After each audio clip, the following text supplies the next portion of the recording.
Ele é doutor em Ciências Físicas pela Universidade de São Paulo, onde foi reitor. Também foi presidente da CESP, da SBPC, secretário de Ciência e Tecnologia da Presidência da República e do Meio Ambiente do Estado de São Paulo. Também ex-ministro da Educação. Foi professor da Universidade de Paris, da Universidade de Princeton e da Cátedra Joaquim Nabuco da Universidade de Stanford. É consultor do Programa das Nações Unidas para o Desenvolvimento. Arena Livre tem a honra de receber mais uma vez o professor José Goldenberg, Prêmio Planeta Azul 2008, o Nobel do Meio Ambiente. Assunto de hoje, energia e o desenvolvimento do país. Também conosco, o deputado Orlando Bolsoni, do PSB, e a deputada Sara Munhoz, do PCdoB. Muito obrigado pela presença, deputado Bolsoni, deputada Sara. Professor, muito bem-vindo mais uma vez a esta arena e eu tomo aqui na abertura do programa um artigo que o senhor escreveu no jornal Estado de São Paulo, A Nova Geopolítica da Energia. E o senhor diz, o petróleo tem, na vida moderna, o papel que o sangue tem nos organismos humanos. Sem ele, ainda estaríamos como na Idade Média, nos deslocando em carroças e no lombo de cavalos, a não ser pelos trens desenvolvidos no século XIX usando carvão e lenha como combustível. A produção de automóveis e caminhões começou no início do século passado, mudou radicalmente a situação. Até hoje o petróleo é muito importante na nossa vida, professor, mas como cuidar do planeta e ao mesmo tempo queimar 85 milhões de barris de petróleo todos os dias? Como proteger o meio ambiente, desenvolver a economia e ainda assim tanto depender do petróleo? Bem-vindo, professor. Essa é uma equação difícil, mas o senhor é físico. Olha, petróleo foi inventado por Satanás, obviamente, né? se é que ele existe, né? Ele inventou, porque entre todas as formas de energia que existem, ele é o mais fácil de carregar, de transportar.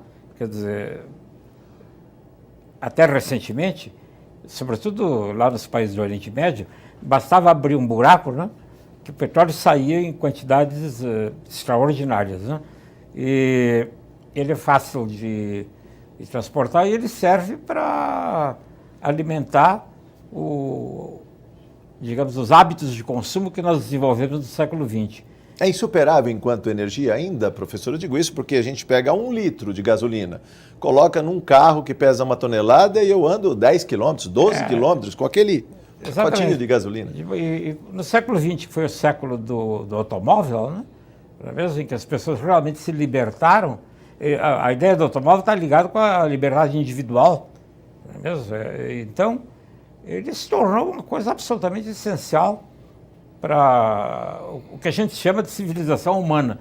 Provavelmente nós deveríamos mudar um pouco essa civilização humana, né? Mas essa é a civilização que nós temos. E acontece que até recentemente ele era abundante e barato, ainda por cima. As pessoas não se dão conta de que desde 1870, quando o petróleo foi descoberto em grandes quantidades nos Estados Unidos, até 1970, o preço do petróleo não mudou. Ele era aproximadamente $3 por barril. Quer dizer, tudo subiu, tudo aumentou de preço, tudo se tornou mais difícil, o petróleo era abundante e barato. Só a partir de 1970 é que houve o grande choque do petróleo. Agora, o que está acontecendo? É que isso não pode durar para sempre. Oxalá pudesse, viu? Acontece que não pode durar para sempre, porque ele é um combustível fóssil e, portanto, finito.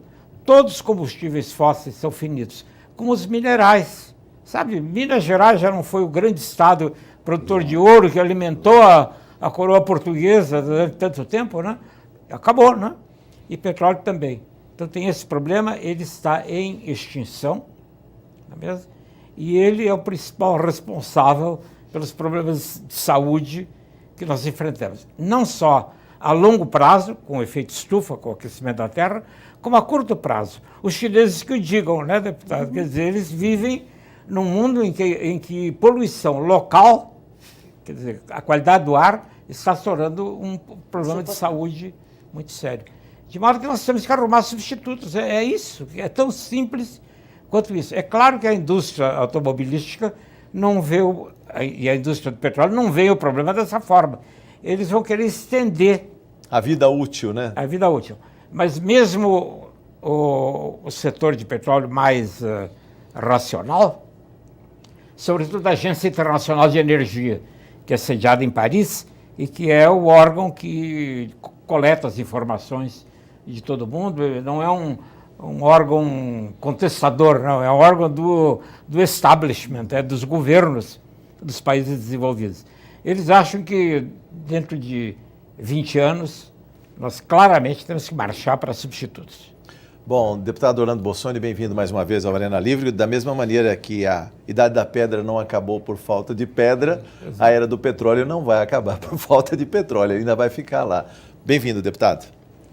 Primeiro, uma honra estar com o professor José Gotenberg.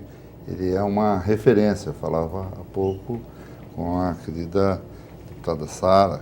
E ela também se referia a ser uma referência de homem público, referência de pesquisador, de cientista, para todos nós. E o tema, não só esse tema, outros também são apropriados na fala, na lucidez, na experiência e no conhecimento do professor Gotenberg.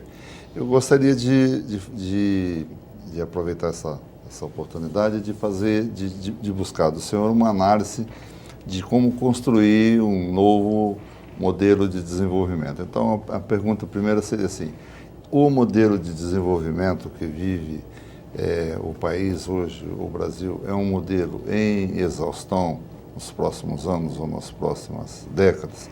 Os programas que criamos, as alternativas, casos de etanol, ainda muito incipiente, energia eólica e outras, o Brasil está preparado, está programado, existem políticas públicas onde nós podemos passar por essa fase de forma muito tranquila. E outra questão, eu vou pedir que o senhor analise a questão da energia hidráulica, energia proveniente de nossos rios aí. Como essa também nós temos assim, tem perspectiva de continuarmos dentro desse processo? Como que é esse mix aí como entra o desenvolvimento dentro desse mix de energia que o país produz? Uma coisa de cada vez, né, professor? Começando pela questão do etanol, que é uma excelência brasileira, o etanol de cana-de-açúcar. Eu vou separar a resposta em duas partes. Uma, digamos, é mais técnica e outra menos técnica. A técnica se refere ao diálogo que nós tivemos há alguns minutos atrás. Quer dizer, como o petróleo é, de fato, um combustível maravilhoso, serve para uma porção de coisas, o problema é substituí-lo. E o Brasil, efetivamente, teve sorte sob esse ponto de vista, porque é um dos poucos países do mundo em que se conseguiu fazer etanol em grandes quantidades barato. Porque, sabe, na Escócia se faz uísque também. E poderia usar um pouco desse uísque para colocar nos automóveis ingleses, né? Mas aí não dá, né? Por causa do preço. No Brasil se conseguiu uma coisa de fato maravilhosa, né? É que etanol é barato, né? Veja, se eu passo em qualquer posto de gasolina, 1 litro é R$2. O senhor participou, inclusive, das discussões dessa concepção. Ah, certamente, no começo, né? Porque havia muitas dúvidas no começo, em que direção que vai. É para isso que ciência serve, né? Exato. Quer dizer, ciência consegue ver um pouco mais longe. Há uma frase maravilhosa do Newton, né? Que é o grande criador da ciência moderna, até Einstein, né? Depois, até Einstein, Newton foi o maior cientista que nós tivemos na história da humanidade. E aí perguntaram para ele: como é que o senhor consegue enxergar tão bem e entender tudo? Ele disse: porque eu estou em ombros de gigantes. Eu estou apoiado nos ombros de gigantes, que foram Galileu e os outros, né? E é por isso que ciência serve, né? Quer dizer, antes da coisa acontecer, ciência pode dizer o que provavelmente vai acontecer. E etanol é uma grande solução. É lamentável o que está acontecendo com o etanol nos últimos 4 anos, deputado. Sabe, esse é um programa que, aliás, não tinha nada a ver com partidos políticos. É um governo que começou no regime militar, em 1977, por aí. Comprou álcool. Exato. Comprou álcool, foi para o período todo de 1980, depois Fernando Henrique, depois o governo Lula, todos mantiveram o programa. É só nos últimos 4 anos que o programa começou a ratear, por causa do que eu interpreto como a incompreensão das autoridades econômicas do governo federal. Quer dizer, Questão política, professor. uma questão política, desesperado como o governo federal está, para evitar a inflação, ele congelou o preço do petróleo. Congelando o preço do petróleo, congela o preço da gasolina. E congelando o preço da gasolina, inviabiliza o etanol. Inviabiliza o etanol. Realmente é uma questão que eu não entendo, porque todos esses presidentes que nós tivemos, desde o período militar, entenderam isso. Né? É o atual governo federal que não entende. Então, quanto a isso, nós temos alternativas. Eu espero que esse programa seja retomado adequadamente, porque ele pode efetivamente resolver. Houve um momento, deputado, em que 50% da gasolina que se usava no Brasil tinha sido substituída. A gasolina que se usaria no Brasil foi substituída por etanol. Exatamente. Isso em 2009 e 2010. Mas de lá para cá, caiu. Então, e hoje importamos gasolina a peso de ouro. E as nossas usinas estão fechando no interior. Não, agora o sistema está completamente tumultuado, né? Porque o governo importa petróleo caro e vende gasolina barato aqui. Não é mesmo? Essa é a resposta técnica. As hidrelétricas eu falo depois. Na questão mais política de um novo modelo de desenvolvimento, não é mesmo? Isso é mais complicado, né? Quer dizer, realmente nós vivemos num sistema em que, digamos, as grandes expectativas de governos com economia centralizada, com economia planificada, não deram certo. Não é mesmo? Isso não significa que aquelas tentativas acabaram. A presença das empresas estatais, e há empresas estatais saudáveis. Mostra que a presença do Estado é muito importante para certas coisas. A ideia de que é só a competição do mercado que vai resolver equilíbrio, não é correta. Né? A China mostra um outro modelo, que é planificado e cresce aí como uma locomotiva 7,5% ao ano, professor. Então, a ideia de planificação vem junto com o stalinismo, com não sei o que, etc. e tal, é incorreta, né? É possível planificar sem, digamos, regimes totalitários. Perfeito. Se o senhor não se incomoda, deputado Orlando Bossoni, o professor fala sobre hidroeletricidade mais adiante e eu passo a palavra à deputada Sara Munhoz. Muito bem-vinda a esta arena mais uma vez, deputada. Muito obrigada. E obrigado pela oportunidade que me é dada de estar na presença de uma pessoa que eu considero uma sumidade. Eu acho que ele é o nosso Einstein brasileiro. Eu não tenho dúvidas disso, até porque se as pessoas ainda não sabem, puderem se apropriar do assunto, verão que estão ouvindo um dos últimos cientistas que esse país produziu em épocas tão diversas. Sim. Porque hoje fazer ciência é fácil. Fazer ciência na época que ele fez e pesquisa na época que ele fez não era tecnologia de ponta, né? Mas era tecnologia de ponta de dedo, ponta de unha, ponta de papel. Foi, professor? Então, é aí que está o mérito de... a ponta que ele tinha era muito diferente da ponta que a criançada tem hoje. Professor, por gentileza, o senhor teria, assim, dentro do seu âmbito visual, uma perspectiva de uma diversificação de matriz energética dentro do Brasil? Sim, eu vou aproveitar para responder a sua pergunta e ao mesmo tempo falar das hidrelétricas.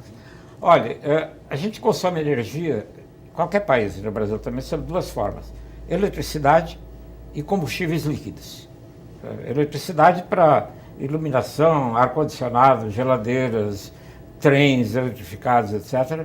E combustíveis líquidos para as outras finalidades, principalmente automóveis, caminhões, mas e para a própria geração de eletricidade. No Brasil se usava pouco petróleo ou derivados de petróleo para produzir eletricidade. Água em abundância, né, professor? Porque nós somos, sob esse ponto de vista, muito afortunados, Nós somos tão afortunados como os noruegueses. Tem sempre uma grande inveja dos noruegueses, porque a Noruega é um país organizadinho, né? Também com 7 milhões de habitantes, eu creio também. Não é, Menos que a Zona Leste de São Paulo. não deve ser tão difícil, né? Mas enfim. A Noruega tem um parque hidroelétrico maravilhoso. E é o país onde energia elétrica é produzida quase toda por energia hidroelétrica. E no Brasil era assim também. Há 20 e poucos anos atrás, quando eu era presidente da CESP, a eletricidade era abundante, relativamente barata também. As pessoas se queixam sempre, né? Mas isso... Ela era a água vinha de graça do céu, né, professor? E ela tem uma característica extraordinária, ela é renovável. A renovável significa que ela vem do sol. Vem do sol de uma maneira meio complicada, quer dizer, o sol evapora a água do mar, o vapor sobe, vira nuvens que se precipitam na terra, em lugares mais altos, e depois eles correm. É por isso que os rios todos correm para o mar. Isso. Exceto o Tietê, né? Que é bom que não corra para o mar. O Tietê, por um problema geográfico curioso, né? Corre para o Paraná, acaba no mar. O mar também, né? O mar da lá Plata. embaixo, né? E acontece, então, que a energia hidrelétrica no Brasil foi objeto de um planejamento centralizado. De novo, na sua pergunta do sistema social, altamente centralizado. O plano que nós utilizávamos na CESP para construir usinas era um plano feito na década de 60 pelo engenheiro Catulo Branco. Catulo Branco. Catulo Branco. Foi deputado aqui em 47. Isso mesmo. Era um deputado do Partido Comunista e ele fez um plano que durou até 1990, por aí. Não é mesmo? Então... o que mostra que a gente pode ter perfeitamente um sistema democrático... Capacidade de planejamento para 50 anos adiante. Com planejamento a longo prazo. E praticamente toda a eletricidade é gerada a partir de água de rios. No entretanto, nós sabíamos, e todo mundo sabia, e o Catulo sabia também, não é mesmo? Que de vez em quando não chove, né? Não é mesmo? Aí... são os negócios que São Pedro, é bom não mexer com o que está quieto. Ele já tinha sido caçado quando veio a primeira seca em 54, aquela brava mesmo. De vez em quando acontece.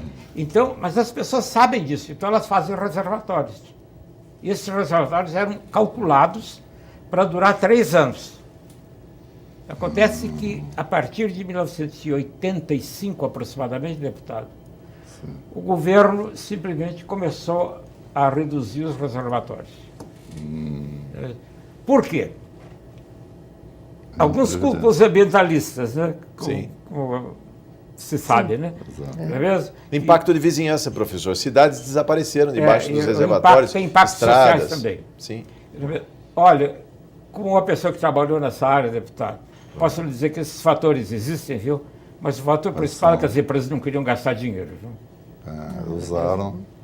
É claro, tem problema social? Tem que relocar as pessoas. A Itaipu é uma usina hidrelétrica que foi feita e que resolveu o problema social. E mudou muita gente. E a mata no entorno foi totalmente construída, né? Um parque enorme no Iguaçu agora, por conta da usina. Exatamente. Eu me lembro quando na CESP, quando nós fazíamos um reservatório como o que tem lá nas represas do Pontal, nós comprávamos floresta, que agora virou parque, né? Sim. Então, o problema é solúvel. Acontece que o governo, sobretudo o governo dos últimos 10 ou 15 anos, se atrapalhou completamente, né? Porque há uma componente ambientalista que é uma componente que precisa ser esclarecida. Não é que nós não tenhamos que proteger o meio ambiente, é claro que temos que proteger. Mas, sabe, o Brasil é um país enorme, né? O fato de fazer um reservatório não é o pior dos males. Não. A destruição da Amazônia por causa da expansão da fronteira agrícola e da vinda de madeira provoca muito mais destruição do que fazer um reservatório. Professor, nesses 4 minutos que nos restam deste primeiro bloco, eu posso perguntar para o senhor, que foi presidente da CESP, a questão das usinas hidrelétricas que estão sendo devolvidas. O ex-secretário de Energia esteve aqui em comissão nessa casa e disse que quando vencesse a concessão ia entregar a chave para o primeiro que aparecesse. Ou seja, por que o governo do estado tem que devolver essas usinas para o governo federal? Quanto custa essa energia? Porque eu ouvi dizer que por conta da crise a CESP estava produzindo a 30 e vendendo a 820. Dá muito lucro uma usina hidrelétrica quando tem água, professor? Dá. É o seguinte, viu? O rio é do Estado, é da União, ou do Estado, é do poder público. O rio não tem proprietário, não há proprietário particular, não há propriedade privada com o rio, né? E no sistema brasileiro, não é assim no mundo todo, mas na grande maioria dos países, o governo faz uma concessão. E a concessão é por 30 anos, por causa do seguinte, porque uma empresa privada, pode ser pública, mas pode ser privada também, que construa uma usina hidrelétrica e que venda eletricidade durante 30 anos, ela se remunera. Se paga ela paga o investimento e a operação. Então, depois de 30 anos, ela já ganhou todo o dinheiro, etc. Tudo, e está em exaustão. Na legislação brasileira, a concessão volta para a União. Sim. E isso é o que estava acontecendo. Não é bem assim, sobretudo num país de desenvolvimento. E se liga de novo ao problema do desenvolvimento. Um país como o Brasil não é um país como a Noruega que não cresce mais. É um país que cresce terrivelmente, como a gente sabe, né? Então, as empresas, sobretudo as empresas estatais, como a CESP, que tinham essas concessões, à medida que elas começavam a ganhar mais dinheiro, porque tinham pago a dívida anterior, elas expandiam e construíam novas usinas. A CESP era uma empresa de desenvolvimento regional, que é o que a gente quer que sejam as empresas do Estado. Não era uma empresa para ganhar dinheiro, para ficar rica, não. Ela construía hidrovia, construiu portos. Claro, exatamente. E ajudou cidades. A cidade de Ilha Solteira é uma cidade criada. Então, é isso. Acontece que o governo federal agora, pela medida provisória 579, que deve ter sido discutida aqui na Assembleia, o governo resolveu antecipar o fim das concessões. E aí ela tem que indenizar. E aí ela tem que indenizar. Isso custou 20 bilhões de reais para a Eletrobras, enterrou a Eletrobras. Mas o que seria do governo federal alguns anos depois, 2017? Porque já não deu e entrega... Ele pegaria de volta as concessões sem um custo. E poderia fazer um novo leilão. Isso foi feito de uma maneira trabalhada em nome de baixar a tarifa. O que, a meu ver, foi uma medida essencialmente demagógica. Tanto que a tarifa não vai cair, tanto que agora já está subindo de novo. Né? Eu acho que foi isso, então. Agora, a ideia não é uma ideia má. A gente aluga o rio por 30 anos, você constrói a usina, ganha dinheiro, etc. Se remunera. Depois de 30 anos nós conversamos. Ou você estende a concessão, em determinadas condições, ou a gente leiloa de novo. Eu sinto esse problema na pele, sabe por quê? Porque há 30 anos atrás eu que assinei uma das primeiras concessões. A gente pensou naquela época que 30 anos nunca iam passar, né? Mas passaram. Passou. Mas, professor, como é que fica, por exemplo, devolve para o governo federal, ele tem capacidade de assumir a obra e, mais do que isso, tem uma hidrovia, tem eclusa para operar, é um sistema completo, o governo tentou separar a eclusa da usina e o Tribunal de Contas barrou. O governo, quando fez isso, não entendeu que uma empresa de eletricidade do Estado é uma empresa de desenvolvimento. Não é só. Não é uma empresa de energia. E não é só a CESP. Em Minas Gerais é a mesma coisa. Né? Furnas. Bom, no próximo bloco vamos falar mais com o professor José Goldenberg sobre energia e desenvolvimento. Arena Livre volta em instantes.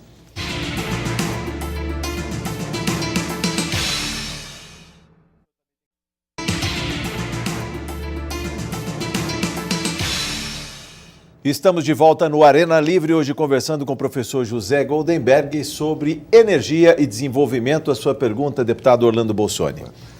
Dentro da linha já traçada pelo professor e por deputada Sara, explorar mais ainda o conceito de desenvolvimento. A busca do equilíbrio, então, do desenvolvimento sustentável, então, desenvolvimento econômico, desenvolvimento ambiental e o desenvolvimento social. Os avanços, que o senhor é um ícone desse processo. Os avanços e as perspectivas que o senhor vê para o futuro dessa busca do desenvolvimento sustentável. Olha, deputado, com as tecnologias do século XX, fortemente dependentes de petróleo e carvão, não é possível ter um desenvolvimento sustentável. O carvão no Brasil não é importante, mas na China é absolutamente fundamental. As tecnologias do século XX são incompatíveis com o desenvolvimento sustentável. Simplesmente porque elas são poluentes, elas vão se esgotar, e elas estão ficando cada vez mais caras. Justamente porque vão se esgotar. É como o pré-sal, né? Por que o pré-sal é mais caro? Né? É mais caro porque... Prospectar petróleo a 7.000 metros embaixo do mar... quer dizer, veja, no Oriente Médio, que é o maior produtor mundial, praticamente em qualquer lugar lá em que se for um poço, são poços de 300 metros de profundidade, 500 metros de profundidade, e em alguns daqueles poços saem 50 mil barris por dia. Agora veja, isso acabou, né? Quer dizer, agora nós estamos indo para o pré-sal, está ficando cada vez mais caro. Então veja, as estimativas são de que o petróleo do pré-sal acabe custando pelo menos 40 ou 50 dólares o barril. Custe 40, cujo preço médio no mercado é 100 dólares um barril com 159 litros. Continua barato, professor. Pois é, compensa tirar. Pois é, mas na Arábia Saudita é 10, é menos de 10. Não dá para concorrer. Se eles baixarem o preço para 10, acaba o nosso pré-sal aqui. Cada vez que o preço do petróleo no mercado internacional cai, é uma aflição para quem está fazendo pesquisa de petróleo em grandes profundidades. Não é só o Brasil, no Mar do Norte também, em outros lugares. De modo que as tecnologias do século XX são incompatíveis com o desenvolvimento sustentável. Desenvolvimento sustentável no sentido de algo que dure. Exato. Esse é o significado de desenvolvimento sustentável. Quer dizer, para sempre. Sempre tem essa definição clássica, quer dizer, um desenvolvimento sustentável é aquilo que dará a nossos filhos o que nós temos hoje. O melhor, né? É claro que nós queremos o melhor, né? Não é mesmo? Mas, então, o que nós precisamos é dar um pulo e pegar novas tecnologias. Quer dizer, o senhor mencionou o prêmio Planeta Azul. Eu acho que o prêmio foi dado por eu ter desenvolvido esse conceito de saltar na frente. Quer dizer, os países em desenvolvimento, eles têm muitas desvantagens. Nosso país era colonial, tinha escravatura, tinha isso, tinha aquilo, etc. E tal. Mas tem uma grande vantagem, viu? Tem erros que nós não fizemos ainda, né? Nós ainda podemos saltar na frente. Exato, evitá-los. Evitar essas coisas. Quer dizer, a nossa economia, uma economia inteiramente dependente do petróleo ou do carvão, nós não temos. A China tem. Nós, então, aqui somos dependentes de energia hidrelétrica, que é sustentável, e agora estamos indo para a energia eólica, onde tiver sol, onde tiver vento, e biomassa. Aqui, senhores deputados, o Estado de São Paulo precisa acordar para o fato de que nos canaviais do Estado de São Paulo tem 5 milhões de quilowatts, tem metade de Itaipu que está sendo desperdiçado. Metade de Itaipu, deputada Sara Munhoz, metade de Itaipu nos canaviais ali, que podiam ser queimados, a palha da cana, geração de energia. No bagaço, quer dizer, no resto. Não, bagaço da cana. O potencial que o país tem. Não, se joga. Isso efetivamente precisa ser solucionado. Esse é um problema, porque a grande maioria dos problemas de energia no Brasil são ditados por Brasília. Federação não existe no caso de energia. É muito centralizado em Brasília. Mas bagaço é algo que nós temos em São Paulo e não tem nos outros lugares.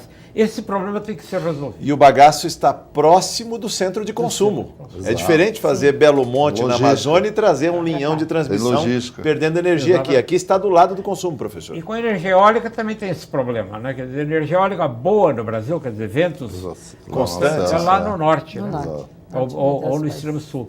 E a gente viu no jornal, né, até parques eólicos foram instalados e não tinha um linhão de transmissão. Não tinha linha para transportar. Mas aí IBAMA, é um cemitério indígena que está no caminho, não pode fazer, pois é, uma nova mas perereca eu que aparece. Olha, mas gente que já teve na administração tem um nome para isso, chama-se incompetência. Pois eu ia falar. Deputada Sara Não Munhoz, sua tinha pergunta. projeto. Professor, ainda que pese as questões do álcool, ainda que pese as questões do bagaço da cana, nós também sabemos que, assim, pesquisas fantásticas em relação à palha do arroz que foram feitas e que foram aí consumidas de uma certa forma, porque não há interesse e é uma outra Estão reserva. nas gavetas ainda, viu, deputada? Olha, Estão nas gavetas esperando aí. não estão nas gavetas, estão compradas e guardadas por outros interesses. Né? Para ser mais honesta, é isso. Então, professor, uma das situações que tem me incomodado muito é a busca desenfreada por outras alternativas, quando alternativas menores poderiam ser utilizadas, mais próximas, mais baratas, e com um pouco mais de educação da população, elas seriam viáveis. E hoje eu vejo, principalmente os Estados Unidos, fazendo uma exploração do xisto. Sim. E essa exploração, ela vai, de uma certa forma, em algum momento, porque o xisto está muito próximo de poços aquíferos. E a contaminação é grande. Existe xisto no Brasil? Existe essa possibilidade desse modismo vir para cá? Olha, existe uma camada de subsolo, é do subsolo que tem essas formações. Existe uma camada imensa aqui nessa região sul do país. E de modo que Tem. sim. Tem no entretanto, tem o aquífero Guarani. Exato. Tá vendo? E ninguém vai mexer no aquífero Guarani. É por isso a minha pergunta. Facilmente, exatamente. Então, eu acho que é difícil que ocorra no Brasil o que ocorreu nos Estados Unidos, que é uma corrida para o ouro, né? Porque lá o que houve parecia aqueles filmes de antigamente. Né? E a corrida para o xisto nos Estados Unidos se deve muito à legislação americana, que é muito diferente da brasileira. O subsolo lá é propriedade do dono do solo. Quer dizer que... O que ele encontrar embaixo é dele. É, isso mesmo. O senhor tem uma fazenda, o que o senhor encontrar lá dentro é seu. Aqui no Brasil, o que o senhor encontrar lá embaixo, tem que pedir uma autorização para o governo federal. O subsolo é da União. Então, eu acho muito difícil. Felizmente, né? Quer dizer, Mesmo em havendo tecnologia para a extração desse gás do xisto. Mesmo havendo tecnologia. E de modo que eu acho que o que nós temos feito, nossos colegas, há um grupo lá na universidade, no instituto onde eu trabalho, que é especializado em petróleo e xisto. E eles mapearam, porque uma coisa interessante, o governador Maluf começou a Paulipetro. Foi buscar petróleo e encontrou água de altíssima qualidade. Petróleo aqui em São Paulo, que não encontrou. Mas com isso foi mapeado, o subsolo paulista é bem mapeado. Exato. E tem camadas desse material Xisto. Mas retirá-lo, eu acho que vai ser um problema e eu acho que nós temos que ir com muita calma nisso. Professor, no seu mesmo artigo, o senhor diz que os Estados Unidos, por conta do gás do xisto, conseguiu alavancar a própria economia, fazendo economia de petróleo. Eram 12 milhões de barris comprados a duras penas todos os dias e agora são 9 milhões de barris. 3 milhões de barris por dia, a $100 o barril, isso faz toda a diferença na economia. Agora, eles também estão procurando, deputado Orlando Bolsonaro, carros mais eficientes. Em 2025, um carro vai ter que fazer 23 km por litro, é isso? Por que a gente não busca motores... Com os carros que nós temos hoje. Pois é, por que a gente não busca motores mais eficientes, já que o petróleo faz tão mal para o planeta Terra? Nossos carros ainda rodam aí 10 km, 8 km com litro. Isso aí é uma coisa curiosa, viu? Porque quando houve a crise de energia em 2001, no governo Fernando Henrique, o Congresso Federal passou uma lei abrindo caminho para a eficiência energética. E a lei, são leis simples, são leis em que, numa geladeira, por exemplo, ela estabelece que aquela geladeira não pode consumir mais de uma certa quantidade de eletricidade. Se tiver uma geladeira que é ineficiente... Ela é sobretaxada? Ela sai do mercado. Sai do mercado. Isso é feito ao longo dos anos, né? Quer dizer, não proíbe de um dia para o outro. Exato. Nos Estados Unidos começou em 1980, deputado. Em 1980 eles estabeleceram os primeiros padrões. Com isso, então, tudo quanto é geladeira ordinária desapareceu. Aqui no Brasil, a lei foi aprovada no fim do governo Fernando Henrique. O que acontece é o seguinte, se a senhora pegar uma geladeira e olhar atrás da geladeira, está escrito lá quanto ela consome. Elas são classificadas, é só uma orientação para o usuário. É o selo A, B, C, D, E.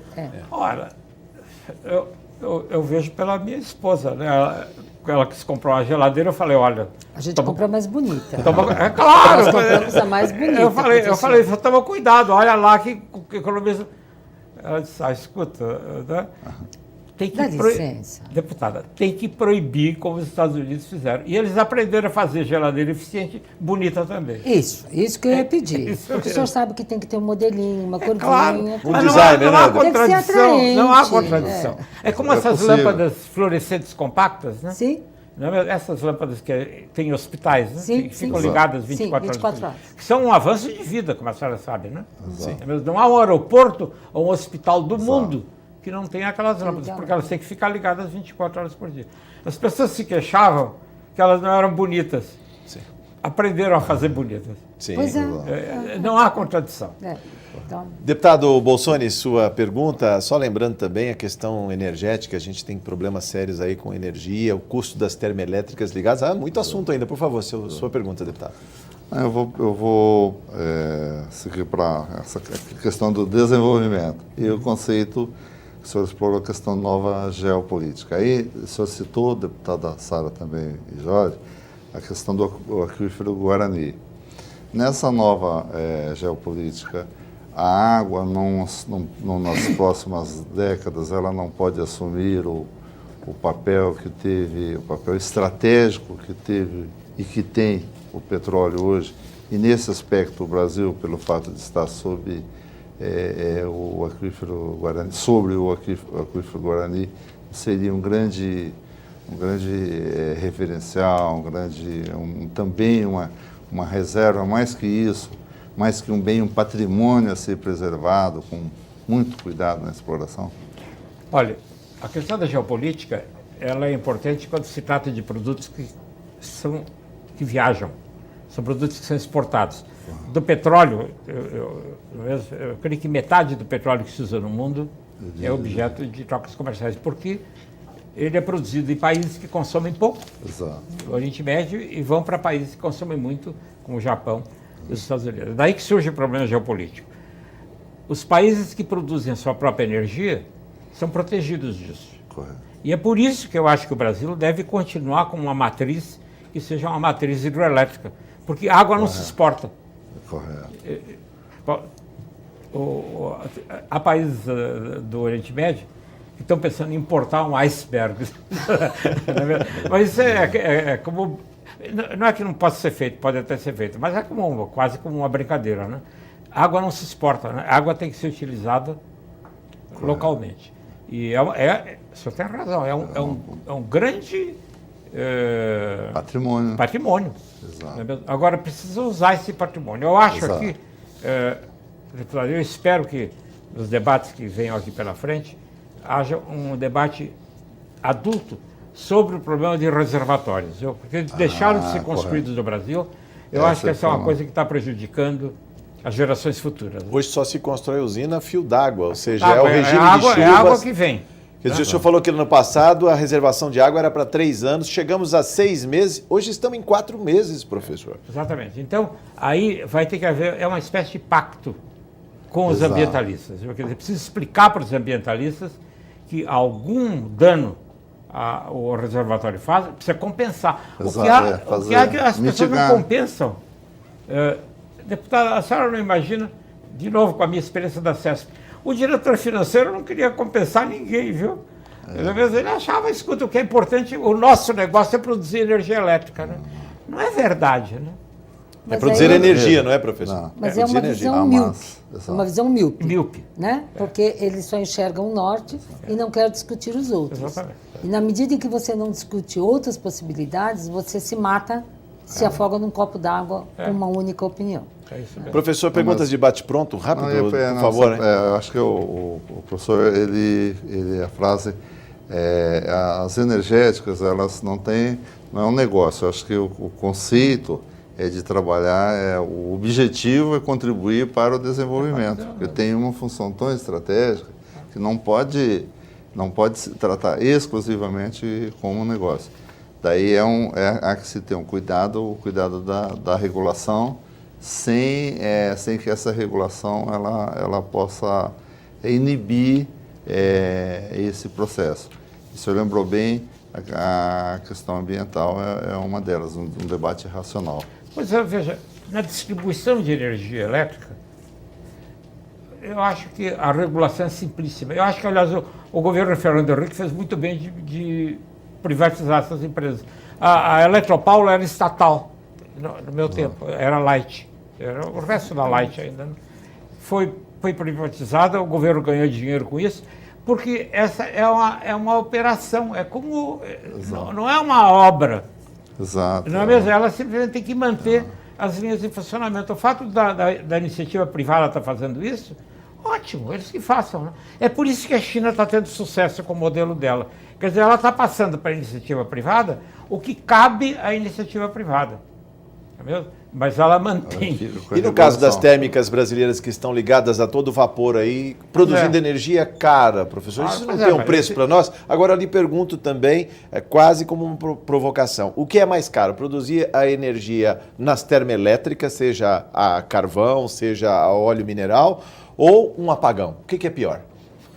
Deixa eu responder a primeira parte. A energia era principalmente hidroelétrica, e devido à falta de planejamento, de fazer reservatórios adequados, a solução desesperada foi utilizar as térmicas. Hoje, cerca de 30% da energia que nós estamos usando vem das térmicas, a um custo muito superior ao da energia hidroelétrica.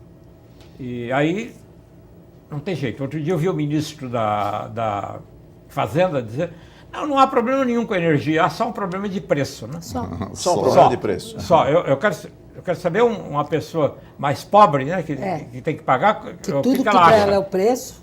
O que ela acha disso, né? Mas, enfim, ele falou, não é verdade. Essas térmicas, elas não foram feitas para funcionar o ano todo. Mas elas estão preservando água no reservatório. Elas estão preservando... Não, elas estão... É um remendo de uma situação desesperada, né? É claro que um apagão seria muito pior, porque o apagão teria consequências terríveis na área de saúde. Com certeza. De início na área de saúde, né? E na indústria. Tem indústrias que simplesmente não podem parar. Então, a resposta à sua segunda pergunta é clara. Térmicas, por mais danosas que sejam, são melhores do que o racionamento. Mas esse racionamento que está sendo feito agora, ele nem é sustentável. Exato. Qualquer hora, essas usinas é como turbina de avião. O senhor já reparou que aviões, sabe, vão daqui para Nova York, voltam de Nova York para cá, sem parar, né? Sim. Depois de 100 mil quilômetros, não importa o estado em que ela esteja. Troca. Claro. O avião para e ela é completamente revisada e inspecionada. Procedimento aeronáutico, professor. Porque é uma máquina, é como um motor de automóvel. Você anda com um motor 100 mil quilômetros, o seu carro com 100 mil quilômetros está no bagaço. Então, o governo está correndo um risco sério, porque algumas dessas termoelétricas vão dar problemas. Para encerrar nossa saudação, a última pergunta ao professor para responder nas considerações finais, deputada Sara Munhoz. Professor, foi colocado assim de uma forma muito ampla, mas eu gostaria que o senhor, em poucas palavras, nos colocasse a questão do uso da biomassa. Porque ficou assim, né? Falou-se em biomassa, mas a biomassa hoje existente no Brasil, onde ela está e o que ela pode produzir em termos de sustentabilidade energética. A senhora já emenda a sua saudação, o deputado também, e aí ele responde nas considerações finais. Pode ser? Correto. Sua saudação, deputada Sara Munhoz, é o nosso convidado. Professor, um grande beijo.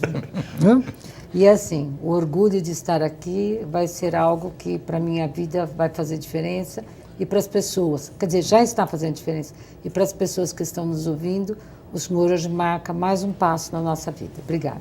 Deputado Orlando Bolsoni. Agradecer a companhia do senhor, os ensinamentos, e agradecer como cidadão, que o senhor já fez por São Paulo, o que fez pela universidade e o que fez pelo Brasil. E, embora tenha pouco tempo, mas qual a visão futura do setor em especial dentro do contexto de desenvolvimento sustentável para o país. Agora sim, professor, suas considerações finais, a resposta da deputada Sara sobre biomassa e a resposta sobre desenvolvimento para o deputado Orlando Bolsoni. A resposta, na realidade, engloba Se completa, as duas coisas. Como eu tinha dito, o prêmio Planeta Azul me foi dado porque eu sempre fui um propugnador dessas novas tecnologias que pulam na frente. Tá vendo? Por exemplo, etanol é uma forma de biomassa, ela pula na frente. Há uma palavra que a gente usa, é uma espécie de pulo do gato. Pulo do gato, a palavra em inglês é melhor, é leapfrogging.